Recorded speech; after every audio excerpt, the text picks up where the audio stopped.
Parunāsim par influenceriem, to ietekmi un nozīmi digitālajā mārketingā un kāpēc uzņēmumiem un uzņēmējiem ir svarīgi sadarboties ar influenceriem.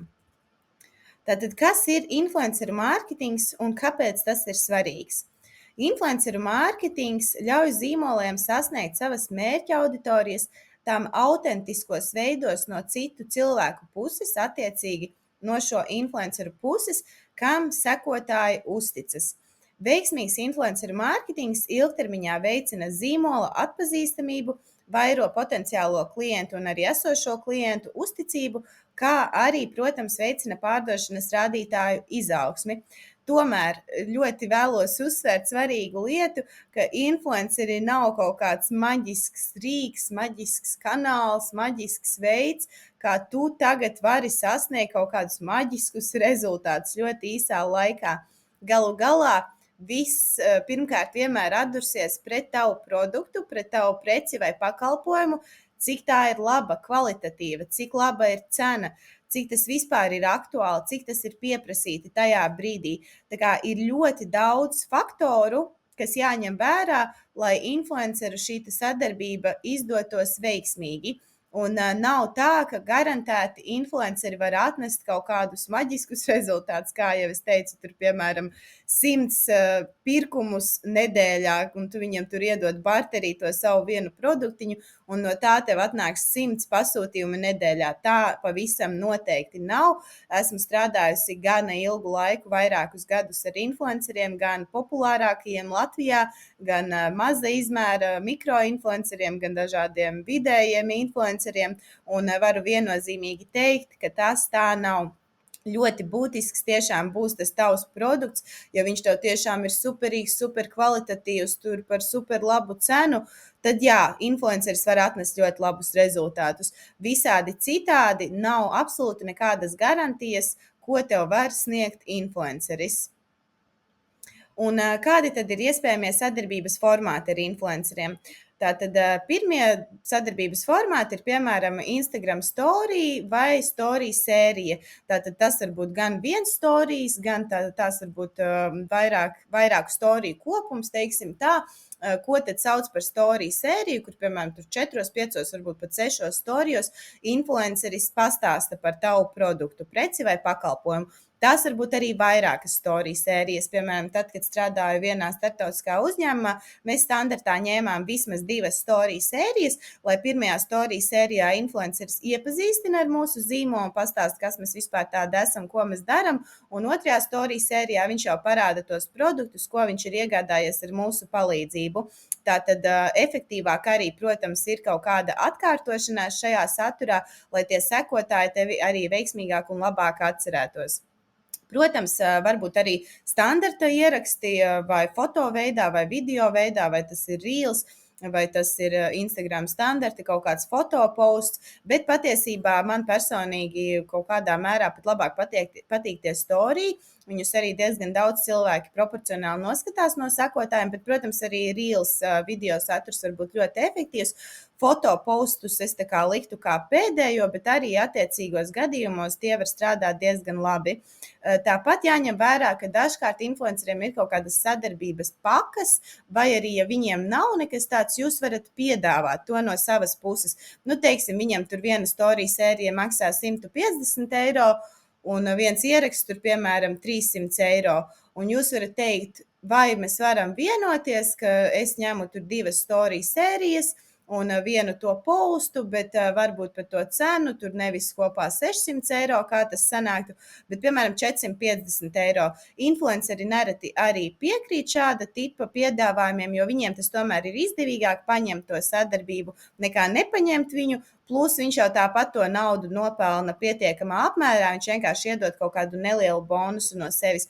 Tā kā to sevišķi var izmantot pirmo reizi, kad sadarbojaties ar kaut kādu konkrētu influenceri un varat argumentēt no savas puses, ka jūs vēlaties pārbaudīt šo te efektivitāti, un tad jau, ja viss strādā tiešām ļoti labi, jums ir ļoti labi rezultāti, jūs arī nākotnē varat maksāt to pilno cenu. Vēl viens no iespējamiem sadarbības formātiem ir zīmola vēstnesis. Viens no pirmajiem tādiem lielajiem uzņēmumiem, kas Latvijā šo sāka darīt, manuprāt, bija Drogas, un viņiem bija diezgan daudz šie zīmola vēstneši, kas liela daļa, manuprāt, pat nebija tādi baigi lielie kaut kādi influenceri, vienkārši satura veidotāji, kaut kas līdzīgs pat UGC, bet, protams, arī ik pa laikam parādījās kaut kādi lielāki un atpazīstamāki, un arī šobrīd viņiem ir arī lielāki un atpazīstamāki šie zīmola vēstneši, bet tā tad būtu tāda ilgtermiņa vairāk sadarbība, kas parasti arī ir izdevīgāk abām pusēm. Varbūt influenceris dod no savas puses kaut kādu lētāku cenu, bet tajā pašā laikā jūs, piemēram, slēdzat līgumu vismaz uz 3 vai vismaz uz 6 mēnešiem. Un jums arī tas ir izdevīgāk, jo jūs saņemat izdevīgāku samaksu un konkrētu satura daudzumu, ko jūs par šo cenu iegūsiet, kas būtu izdevīgāk nekā ņemot tur, maksājot par katru individuālo šo te vienību. Tāpat ar influenceriem var veidot dažādas affiliate sadarbības un var uzrunāt viņus affiliate sadarbībām.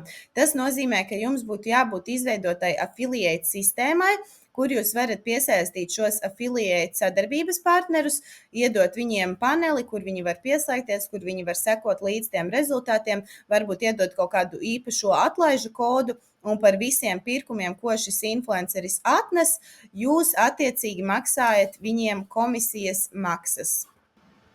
Un tātad, ja jums ir laba sekotāju bāze, jums tie sekotāji tiešām iesaistās tajā jūsu saturā, jūs jūtat, ka jūs varat ar to arī nopelnīt papildus caur šīm affiliate sadarbībām, jūs noteikti to varat darīt.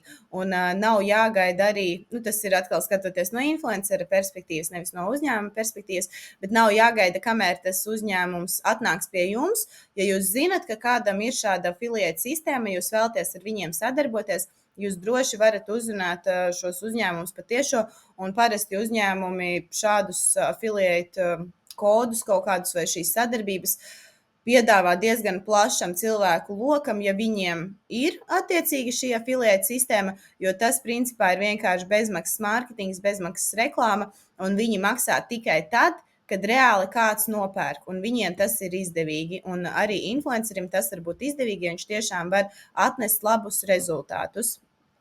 Tāpat, protams, sadarbība var būt arī TikTok video veidā, tas var būt gan konkrēti video par tieši to produktu un tikai to produktu, vai arī tas var būt kaut kāds joks vai kaut kas tam līdzīgs. Boltam bija diezgan foršas tās kampaņas ar dažādiem influenceriem, kur viņi izspēlē kaut kādu stāstiņu, kāpēc nevajag braukt ar skūteri dzērumā, kādas tam var būt sekas un tā tālāk. Un tad tikai beigās ir tā reklāmiņa. Bet, protams, tā visa ir kā reklāma, bet tas nav tāds kur produkts, ņemat pērkat, kāpēc viņš ir labs. Tā kā tāda integrācija, to sauc par integrāciju. Vai arī vēl cits variants iespēja integrācijai, kad jums tas video ir vispār par kaut kādu vispārīgu tēmu, un jūs vienkārši integrējat to reklāmiņu tajā savā saturā, ko jūs atspoguļojat attiecīgajā video. Tāpat, protams, sadarbība var būt arī Facebookā, bet šis būs retākos gadījumos. Ir arī Facebookā influenceri, bet viņi ir daudz mazāk. Ir kaut kādas populāras lapas vai kaut kādi populāri satura veidotāji, kas nav uzņēmumi, bet tieši kā satura veidotāji, kā influenceri. Bet es personīgi ar Facebook sadarbībām ieteiktu neaizrauties, bet atkal jau vienmēr ir jāizvērtē tā jūsu niša, un varbūt ir tiešām kāds lielisks satura veidotājs, kurš liek arī saturu Facebookā, un viņam arī tieši ir jūsu mērķa auditorija, tad, protams, jūs to varat izmantot, un tad, protams, tas var būt vērtīgi. Viens no sadarbības formātiem, kas attiecas uz visiem sociālajiem mēdījiem, ir konkursi. Tātad ir daudz dažādi patiesībā šie formāti un veidi, ko var taisīt, ko var filmēt. Protams, labāk, ka tas ir kaut kas radošs, interesants, piesaistošs, tā kā kaut vai par to Boltu runājot un tām kampaņām. Bet jā, tie var būt arī dažādi konkursi, kas, protams, ir labi, jo viņi atnes sekotājus gan jums, tātad gan uzņēmumam, gan arī tam influencerim, bet, protams, ļoti rūpīgi jāizvērtē, kas ir tajā konkursā, kādus produktus jūs tur dodat, un tiešām jāizvērtē, lai tā influencera auditorija ir atbilstoša tam, jo, protams, cilvēki ļoti bieži grib kaut kādas lietas iegūt bez maksas, bet svarīgi, ka tas ilgtermiņā jums arī atnes kaut kādu pozitīvu ieguvumu. Tāpat var veidot tur dažādus unboxing video un dažādus cita veida video, par ko noteikti vēl runāsim šajā sadaļā. Bet, jā, konkursi arī viennozīmīgi ir lieta, ko jūs varat darīt. Un tāds nopietnāks, pat nekas jau nopietnāks tur īsti nav, bet vēl viens veids, kur var veidot šīs sadarbības, ir YouTube. Tātad atkal vai nu integrācija vai pilns video. Mums ir bijušas vairāk tieši integrācijas kaut kādas, bet salīdzinoši nedaudz, jo YouTube, principā Latvijā YouTube nav nemaz tik daudz to influenceru. Ir kaut kādi, bet salīdzinot ar visām pārējām sociālo mediju platformām, tas skaits ir tiešām ievērojami zemāks. Un tā tad arī tas var būt gan pilns video, 15, 20, 10 minūšu apmērā par jūsu produktu, kaut kāds apskats, plusi, mīnusi, kaut kas tam līdzīgs, vai arī tā var būt integrācija, ka video ir vispār pilnīgi par citu tēmu, un tad kaut kādā brīdī ir kaut kāda 1 minūtītes reklāma vai kaut vai ilgāka reklāma pār šo attiecīgo uzņēmuma produktu, preci vai pakalpojumu. Un kādas ir tās sadarbību cenas Latvijā ar influenceriem? Esmu izdalījusi 3 galvenos virzienus. Tātad ekonomiskā sadarbība, standarta sadarbība un premium sadarbība. Ekonomiskās sadarbības tātad būs pašiem mazākajiem satura veidotājiem, kuriem ir sākot no 2, es teiktu, līdz kaut kādi, 6,000 sekotāji varētu būt tā ekonomiskā, bet atsevišķos gadījumos arī līdz 10,000 tas noteikti var būt. Vai arī barteris, vai kopā ar to naudu, plus vēl barteris, plus vēl tas produkts, vai arī tikai barteris. Un šie tā tad ir pamatā tā saucamie mikroinfluenceri, bet viņiem arī nereti ir kaut kādas labas nišas, un viņi nereti arī var būt tiešām vērtīgi un atnest labus rezultātus. Un sevišķi TikTokā arī noteikti ir vērts apsvērt sadarboties ar mikroinfluenceriem, tāpēc, ka viņiem cenas būs stipri zemākas, bet tomēr ir tas potenciāls aiziet viral, ka tas video kļūs ļoti, ļoti populārs. Instagramā tas arī ir iespējams, bet tas būs daudz sarežģītāk. Ja cilvēkam standartā ir 2-3 tūkstoši skatījumu viņa video, tad, salīdzinoši neliela iespēja, ka tieši tas tavs video tur uzsprāgs un baigi labi aizies, un tam tur būs 50,000 skatījumu. TikTokā tā esošā sekotāja bāze ir sekundārāka. Instagramā tā esošajai sekotāja bāzei ir mazliet lielāka nozīme. Un tātad, 30 līdz 70 eiro vidēji šīs sadarbības un vai barteris, bet jāatcerās, ka, protams, nekādus tur super mega spīdošos rezultātus no šādām sadarbībām nevar gaidīt. Protams, kādreiz var tiešām aiziet, tur riktīgi labi sasniegt 50-100 tūkstoši cilvēku, un tad arī noteikti būs lielāka tā atdeve, bet standartā noteikti nevajadzētu būvēt kaut kādas milzīgas ekspektācijas sadarbībā ar mikroinfluenceri. Tiešām šīs sadarbības ar influenceriem nereti ir vairāk zīmola atpazīstamībai, zīmola uzticamības veidošanai un tam līdzīgi, un tās pārdošanas tomēr ir sekundārākas. Tādā ziņā, ka vienkārši influenceris tik kardināli nemainīs visus tavus pārdošanas rezultātus uzreiz, un, kā es teicu, tur ir ļoti daudz dažādi faktori, kas ir jāņem vērā, gan tavs produkts, cena, kvalitāte, viss pārējais, kas arī ietekmēs tos pārdošanas rādītājus. Vidēji izmēra influenceriem, es teiktu, no 10 līdz kaut kādiem 30,000 sekotāju šīs cenas varijē no 150 līdz 600 eiro, bet var būt ļoti, ļoti, ļoti, ļoti dažādi patiešām.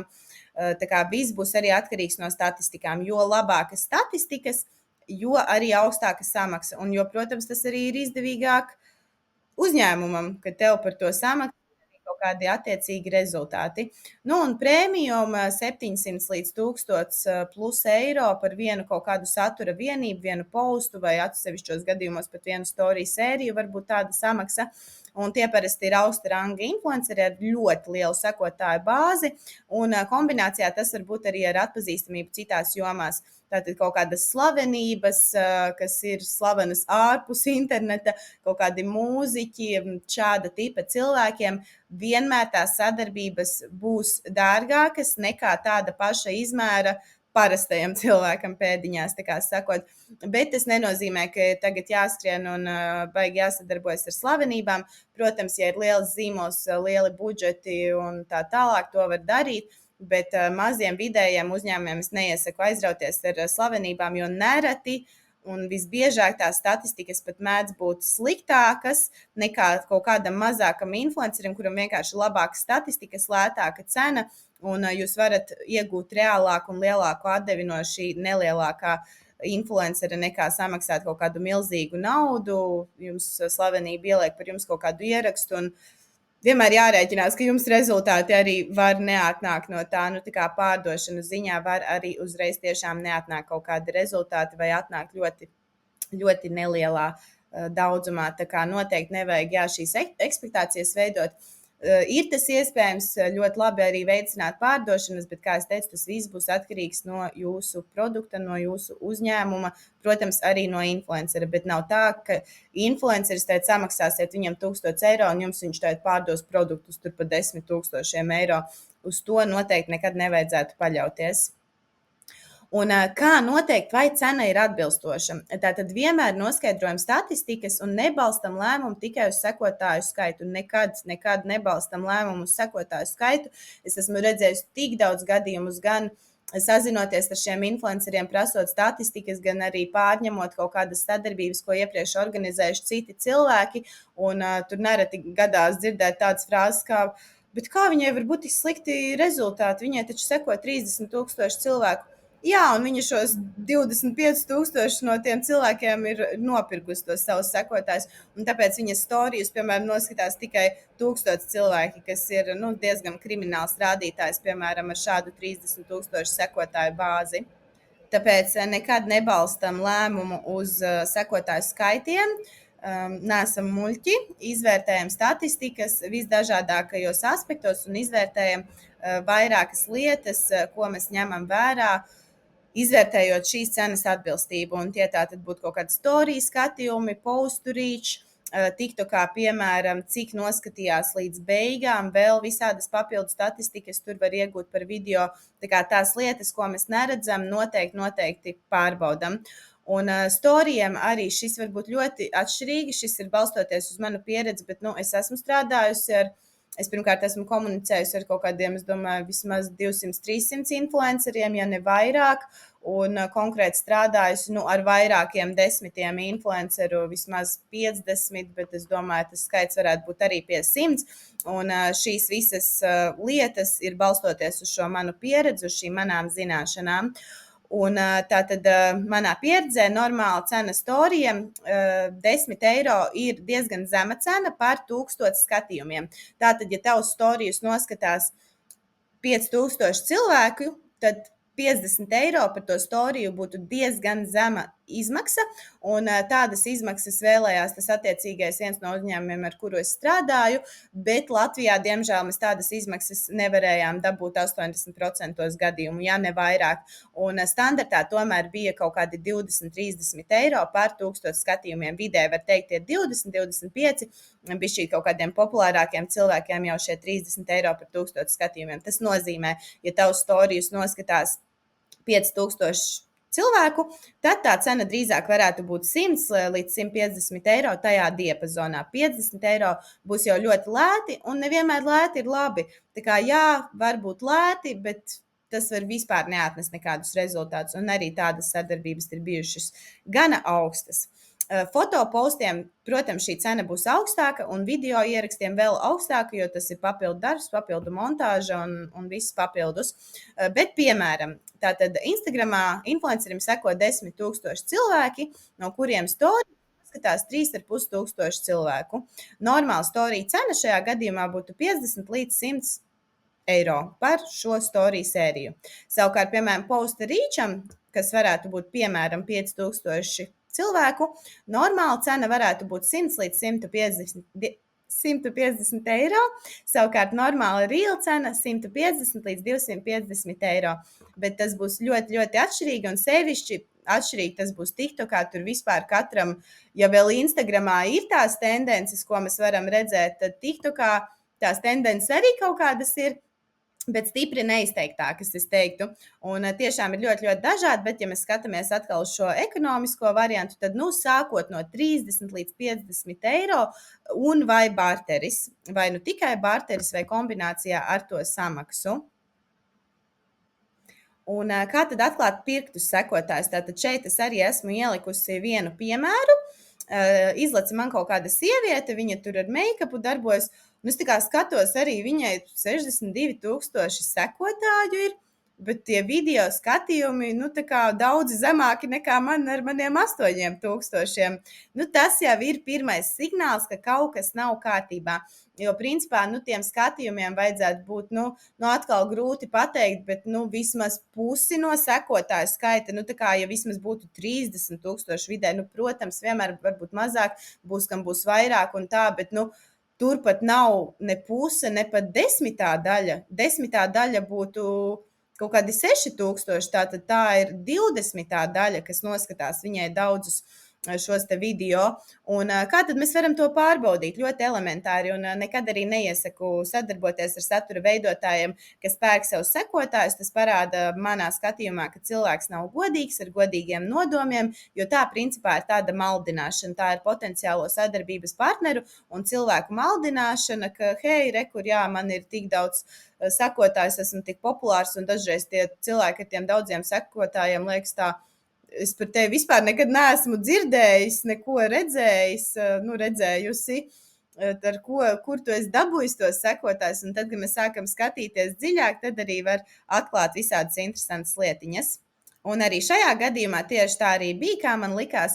Viņa tā tad ir nopirkusi ne tikai sekotājus, bet arī laikus.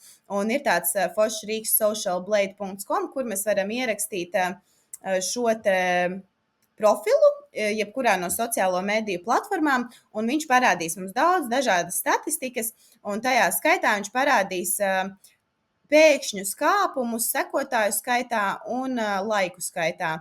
Lūk, un tad šeit apakšskaitlis 2024. gadā ir bijis 100,000 laiki vienā dienā viņai pienāca klāt. Baigi aizdomīgi, vai ne? Jo, tomēr tas ir liels laiku skaits. Protams, to arī var pārbaudīt patiesībā. Jūs varat aiziet, atrast, apskatīties, to es arī esmu vienmēr darījis. Vai tajā laikā viņai tiešām bija kaut kādi tādi video, kas viņai atnesa tos rezultātus. Un 90% gadījumu tādu video nebija. Tur nebija nekāda ne konkursa, nekas tam līdzīgs. Un 100,000 laiki tomēr Latvijas auditorijai ir diezgan padaudz. Arī tas, ka tas ir tik apērs skaitlis, liecina par to, ka visticamāk tie ir nopirkti laiki. Tad var redzēt, te arī pašā sākumiņā ir bijuši kaut kādi, netik daudz, bet arī ļoti iespējams, ka pirkti. Un šādā veidā pērkot sekotājus, pērkot laikus, mēs vienkārši maksimāli izbojājam savu algoritmu, savu TikTok profilu algoritmu, un tāpēc arī mums ar 60,000 sekotāju ir 1, 2, 3 tūkstoši skatījumu mūsu video. Jā, un tieši tas pats bija ar šiem te followeriem, sekotājiem. Tur gan nebija 100,000, bet tur bija kaut kāda, laikam, apaļi 10,000 vai kaut kas tāds. Un te jau arī tas noteiktais laika periodiņš ir, tur jau vēl ir kaut kāds laiks arī, ko viņš neparāda.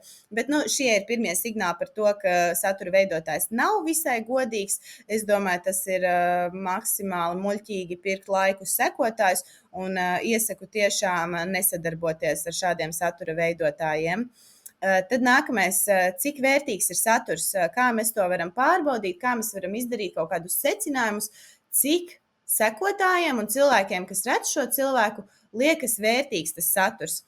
Man liekas, ļoti forša satura veidotāja Iveta Sazo, un izmantošu arī šīs viņas statistikas kā piemēru, un atkal jau rekur Rīgas Kontika/TikTok Analytics, kur jebkurš var pārbaudīt šīs statistikas, ko es rādīšu jums par kaut kādu sev interesējošo satura veidotāju. Tātad viņai ir gandrīz 1 miljons laiki un nepilni 350 video. Tas ir ļoti, ļoti labi. Tātad viņa ar 340 video ir ieguvusi 26,000 sekotāju. Salīdzināsim vienkārši ar to slikto piemēru. Te viņai arī vairāk nekā 1 miljons laiki, bet iesaista rekur nepilni 4,000 vidējie skatījumi, bet labi, tūlīt līdz tam visam nonāksim. Bet tātad viņai ir 1200 video un 3 reizes vairāk sekotāji. Tātad viņai ir 3 reizes vairāk, 3 reizes jāsanāk aptuveni vairāk šie te video un 3 reizes vairāk sekotāji, bet laiku skaits ir gandrīz tāds pats. Nu, labi, Ivetai Sazo ir nepilns miljons, bet te jau ir pāri miljonam. Nākamais, ko mēs varam paskatīties, ir tātad šis average views. Tātad vidējais skatījumu skaits, piemēram, Ivetai ir nepilni 40,000, kas ir ļoti labi. Tātad viņai ir vairāk nekā 25,000 sekotāju. Un nepilni 40,000 noskatās viņas video. Ļoti, ļoti labi. Ejam atpakaļ uz nopirkto sekotāju piemēru. Vidējais skatījumu skaits, neskatoties uz to, ka it kā viņai ir 3 reizes vairāk sekotāju, 3 reizes vairāk video, vidējais video skatījumu skaits ir 10 reizes mazāks. Tātad Ivetai Sazo bija nepilni 40,000, šai sievietei ir nepilni 4,000. Paskatāmies vēl average laiks, tātad vidējais laiks skaits 2,3 tūkstoši, arī ļoti labi. Šeit vidējais laiks skaits 174, un vēl pie tam visticamāk lielākā daļa no šiem laikiem ir nopirkti. Vidējais komentāru skaits Ivetai 88, šeit 4. Neskatoties, atgādinu, ka it kā 3 reizes vairāk sekotāji, nu ne it kā viņi tur arī faktiski ir, bet viņi vienkārši ir nekvalitatīvi un viņi ir nopirkti. Average share 160, šeit 30. Tad vēl apskatoties šo te count-tik, piemēram, redzam arī šo engagement reitu, kāds ir bijis kaut kādiem pēdējiem ierakstiem, kāds ir share reits, komentāru reits, like reits, un kopējais engagements 6,5% ir ok. Piemērus, kas ir veiksmīgi manā skatījumā, tos es arī parādīšu atsevišķā video, jo šajā prezentācijā es to nevaru, diemžēl, atvērt. Tā kā piemēriņi būs atsevišķā video. Un vēl mazliet par to, kā tad notiek šis sadarbības process ar influenceriem. Pirmais, kas mums ir jādara, mums ir jāatrod piemēroti influenceri mūsu nišai. Kā mēs to varam izdarīt? Pirmkārt, mēs varam meklēt pēc kaut kādiem hashtagiem, jeb tēmturiem, atrast kaut kādus satura veidotājus, kas liek saturu par šīm te mums saistošajām tēmām. Nu, piemēram, Rimī tur varētu meklēt satura veidotājus, kas izmanto hashtagu receptes. Iespējams, viņi to arī dara, jo viņi ļoti aktīvi sadarbojas ar influenceriem un ar visādiem UGC satura veidotājiem. Tad jūs varat arī atrast uzņēmumus ar līdzīgu mērķa auditoriju kā jums un apskatīt, ar ko viņi ir sadarbojušies laika gaitā. Tad var apskatīties, ar ko ir sadarbojušies tie influenceri, kas sadarbojās ar jūsu konkurentiem, un atkal atrast citus uzņēmumus caur tiem influenceriem, un atkal skatīties, ar ko ir sadarbojušies tie tālākie uzņēmumi. Tātad tas ir veids, kā jūs varat atrast daudz un dažādus influencerus. Tāpat jūs varat paskatīties, kam seko influenceri, jo nereti influenceri seko līdzi citiem influenceriem, viņiem šis following skaits parasti ir salīdzinoši neliels, un parasti viņi seko arī kaut kādiem tādiem interesantiem satura veidotājiem, tā kā iespējams varat atrast arī tādā veidā. Protams, vispārīgi sekot līdz sociālo mediju videi, skatīties, kas ir aktuāli, kur ir aktuāli influenceri un uzrunāt viņu sadarbībai. Kā arī ir šī te platforma Promotī. Esmu mazliet ar viņu strādājusi, bet nelikās efektīvi. Tad jau labāk tiešām uzrunāt influencerus patiešo, jo tur ir kaut kādas ikmēneša tās maksas, viņas tagad ir mainījušās, neesmu skatījusies.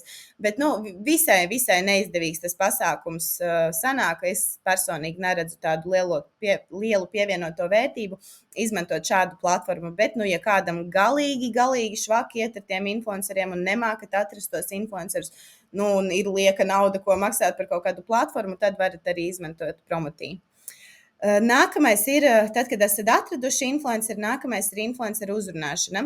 Tātad uzrunājam pirmajā ziņā ar īsu iepazīstināšanu ar sevi, savu zīmolu, laipni sasveicinamies, varbūt izsakam kādu komplimentu, piemēram, par to, ka tev ir ļoti foršs izglītojošs saturs, vai tiešām smieklīgs saturs, vai mums patīk tavi joki, vai kaut ko tādu. Tas nav obligāti, bet tas var nākt par labu, lai influencerim būtu tāda pozitīva sajūta par šo potenciālo sadarbību. Un tad šīs ziņas beigās jūs varat pajautāt, vai tev varētu būt interese sadarboties ar mums. Neieslīgstat uzreiz tur kaut kādās 100 detaļās. Es arī tad, kad sāku ar influenceriem strādāt, es ieslīgu tajās 100 detaļās, un tas, kā tas beidzās tā, ka man daudz influenceri vienkārši neatbildēja, jo es uzreiz viņu nobēru tur ar 10 kaut kādiem jautājumiem, un tas absolūti nestrādā. Sākam vienkārši ar šo iepazīšanos, kaut kādu komplimentu, pirms tam, protams, laipna sasveicināšanās, un vienā teikumā pajautājam, vai tev varētu būt interese sadarboties ar mūsu zīmolu. Tad, kad influenceris ir atbildējis pozitīvi, ka jā, super, paldies par ziņu, jā, man ļoti patīk jūsu produkts, man patīk tas, ko jūs darat, es esmu gatavs sadarbībai. Tālāk, tad tu vari noskaidrot, kādi ir tie sadarbības formāti, ko piedāvā influenceris. Tieši tā arī pajautājot, kādi ir tie sadarbības formāti, ko tu piedāvā un kādas ir cenas. Arī šeit influenceri neapberam ar jautājumiem, cenšamies vairāk tā kā pa vienam, pa diviem kaut kādiem nelieliem jautājumiem uzdot, jo pretējā gadījumā atkal tas influenceris var kaut kur nozust. Viņam var likties overwhelming, kā teikt angļu valodā, labs vārds. Un tikai pašās beigās, kad esat noskaidrojuši cenas, esat noskaidrojuši viņa piedāvājumu, tad pavaicājiet statistikas. Tad jau influenceris būs daudz ieinteresētāks atsūtīt tās statistikas, jo jūs jau par to visu esat runājuši, diskutējuši kādu laiku, ir interesi sadarbībai no abām pusēm. Un tātad beigās vienkārši, protams, jebkuram profesionālam influencerim ir jāsaprot, ka uzņēmumam ir nepieciešamas šīs statistikas.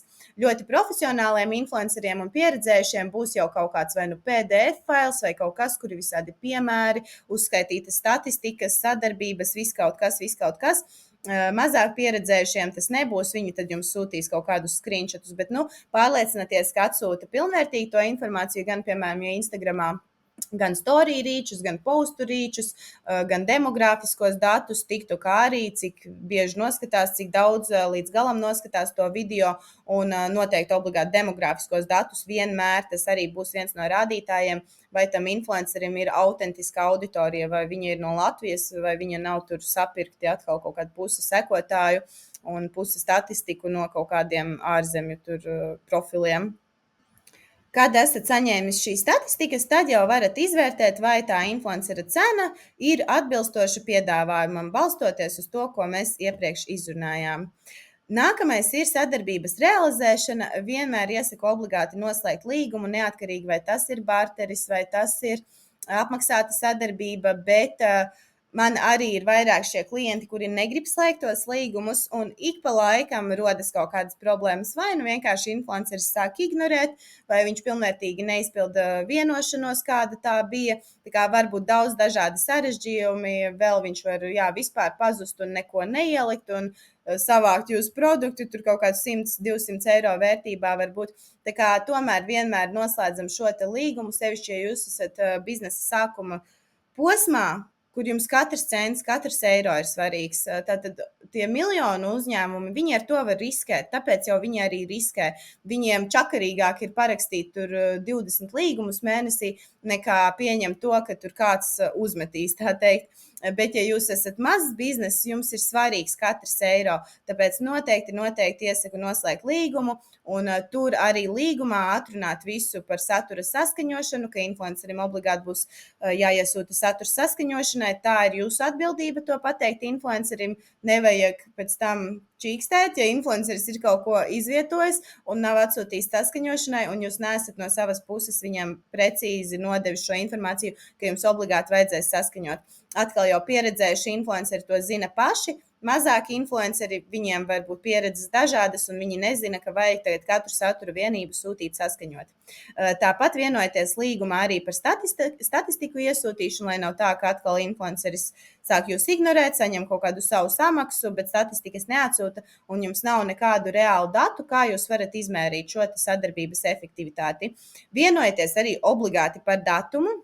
Tātad, kādā laika periodā influencerim būs jāizvieto šī informācija, un tiešām arī pieturaties pie tā, jo influenceri arī mēdz būt tiešām dažādi. Sevišķi atkal, ja nav līguma, tad tur pēkšņi saslims, tad tur pēkšņi problēmas dzīvē, ģimenē, tad vēl kaut kādas problēmas. Šādi man ir bijušas vairākas negatīvas pieredzes, kur influenceri vienkārši burtiski mēnešiem vēl garumā, tajā pašā laikā visu laiku paralēli publicē citas sadarbības. Bet mūsu sadarbība, kur mēs jau sen nosūtījām, piemēram, produktu 300 eiro vērtībā, viņš novelk līdz pēdējam, un tad, kad jau tu vispār neliec viņu mierā un sāc rakstīt ziņas, lai viņš atgriež to produktu, tad beidzot viņš kaut ko uztaisa tur ātrā veidā, nevisai kvalitatīvi. Tātad atrunājam šīs visas nianses līgumā. Vēl ko var apsvērt pie sadarbības, ir uztaisīt kaut kādu unikālu atlaižu kodu. It sevišķi, ja tas ir internetu veikals, jo tas jums palīdzēs sekot līdzi pirkumu skaitam. Protams, jūs kaut kādu informāciju varēsiet redzēt Google Analytics, ja būs izveidots UTM links, par ko mēs runāsim mazliet citās sadaļās. Tātad, izveidojot šādu unikālo linku, jūs varat trekot, ja izsekot līdzi tiem rezultātiem pēc tam Google Analytics, bet nevienmēr visi aiziet caur to linku. Tur ir tā problēma. Un, ja tomēr ir šis atlaižu kods, cilvēks arī aizies caur kaut kādu citu kanālu, kaut vai aizies ierakstīs jūsu mājaslapu un atradīs jūs tādā veidā, nevis spiedīs uz tā linka, kas ir influencer, piemēram, storijā, bet viņam būs šis atlaižu kods. Un tad tas būs veids, kā jūs varēsiet sekot līdzi tam, kāda ir bijusi tā reālā atdeve pirkumos no šīs attiecīgās sadarbības. Tāpat arī pasakiet influencerim, lai viņš jūs ietego, vai tas ir storijas, vai tas ir kaut kāds posts. Un, ja tas ir storijas, tad noteikti arī, lai ieliek tajā storijā linku vai visos storijos vai storijas sērijas beigās. Ja tas ir TikTok vai Instagram, tur arī var padiskutēt par viņu, kādas ir opcijas dabūt to linku uz kaut kādu brīdi arī viņa bio, piemēram, sevišķi, ja viņš izmanto tādas platformas kā Linktree, kur tu vari salikt vairākus linkus, tad kāpēc gan tu nevarētu tikt, piemēram, arī tajā Linktree un izvietot tur to savu linku? Un, protams, arī šī sadarbības monitorings tādā ziņā, ka sekojat līdzi, lai influenceris izvieto to visu arī saulaicīgi, neskatoties to, ka jums jau viss ir atrunāts līgumā. Tad, kad viņš izvieto, jūs saņemat paziņojumu, obligāti aiziet, noskatieties to saturu, paskatieties, vai viss ir kārtībā. Un līgumā arī vajadzētu iekļaut to, ka, ja influenceris neizpilda kaut kādas norādes, tad jums ir tiesības prasīt, ka viņš izvietos šo saturu vēlreiz un pareizi. Arī atkal jau pašai bijušas negatīvas pieredzes šajā ziņā, ka influenceris kaut ko līdz galam nav sapratis. Viņš arī nav sapratis vēl piedāvājumu, ka bija jāatsūta saskaņošanai. Viņš ieliek kaut ko, es to pamanu pēc kaut kādām 3 stundām, tur ir kaut kāda ļoti rupja kļūda, un viņš nav visai atsaucīgs, diemžēl. Un, protams, ar tādiem cilvēkiem es nekad arī vairāk nestrādāju. Un viņš vienkārši pasaka, nē, man jau 3 stundas ir tas storijas, es tagad nelikšu vēlreiz, tur jau ir skatījumi. Tā kā skumji, bet tas, protams, manuprāt, tikai negatīvi atsaucas šiem influenceriem ilgtermiņā, jo normāli uzņēmumi ar tādiem influenceriem atkārtoti nesadarbosies. Ok, uz to reizi jums ir tā sadarbība, sakodīs zobus un norīs to krupi, bet ilgtermiņā noteikti tas nav vēlams. Tā kā, ja jūs gribat būt influenceris, tad tiešām padomājiet par to, kā jūs sevi prezentējat, cik jūs esat atsaucīgi, pakalpojumu sniedzēji, jo tas tomēr ir pakalpojums un tā. Bet, labi, tā jau ir cita tēma. Un sadarbības noslēgumā tātad mums ir rezultātu apkopošana, kur tev ir jāapkopo visas statistikas, par ko būsiet vienojušies, analizē arī, protams, sasniegtos šos rādītājus, ne tikai šīs statistikas, bet arī, piemēram, mājaslapas trafiku, ne tikai to tiešo trafiku, kas atnāks no tā linka, bet arī, piemēram, direct trafiku, kā tas ir paaugstinājies, vai organiskais trafiks varbūt paaugstinājās uz to attiecīgo dienu vai uz kaut kādu ilgāku periodu, vai cik atnāca kaut kādi atlaižu koda pirkumi un tā tālāk. Un vispār kāda ir bijusi tā sadarbība, vai statistikas bija labas, veiksmīgas, un vai komunikācija bija veiksmīga, jo tas arī var būt dažādi. Varbūt labas statistikas, bet ne visai veiksmīga komunikācija, vai arī ļoti veiksmīga komunikācija, bet ne visai labas statistikas. Tā kā vajadzētu mērķēt ilgtermiņā uz to, ka ir gan veiksmīga komunikācija, influenceris ir tiešām atsaucīgs, pieklājīgs, profesionāls, un, protams, ir arī labas statistikas. Diemžēl jāsaka, ka Latvijā tādu influenceru nav ļoti, ļoti daudz. Es runāju atkal par savu pieredzi. Un jāsaprot, ka influenceri mums jau ir tā kā sēnes augušas pēc lietas, un viņi ir tiešām ļoti daudz, un tomēr daudzi ir arī tiešām diezgan neprofesionāli, vai arī dārgi, bet ar sliktiem rezultātiem, vai ir nepieklājīga komunikācija, kaut kādi augstprātīgi, un arī varbūt ar labiem rezultātiem, bet kosmiskām cenām. Tā kā tas zelta kaut kāds vidusceļš, tādu influenceru, diemžēl, Latvijā nav ļoti daudz. Un, protams, tu no savas puses kā uzņēmums arī veic apmaksu noteiktajā termiņā pēc sadarbības, bet tikai un vienīgi pēc sadarbības. Ok, produktu, ja jums ir vienošanās par barteri, tu vari, protams, nosūtīt viņam iepriekš, jo citādāk viņš nevar to saturu izveidot, bet fizisku naudu Maksājam tikai pēc sadarbības realizēšanas, kad viss ir izdarīts, saturs ir publicēts, atskaites ir atsūtītas, visas statistikas ir atsūtītas. Tad jūs noteiktajā termiņā, kas atkal atrunāts līgumā, norēķinaties ar influenceri. Un tad jau liels paldies par uzmanību šajā prezentācijā par influenceru mārketingu, nozīmi un dažādām svarīgām niansēm. Un kā jau solīju, tad piemēriņus salikšu atsevišķā video. Atā!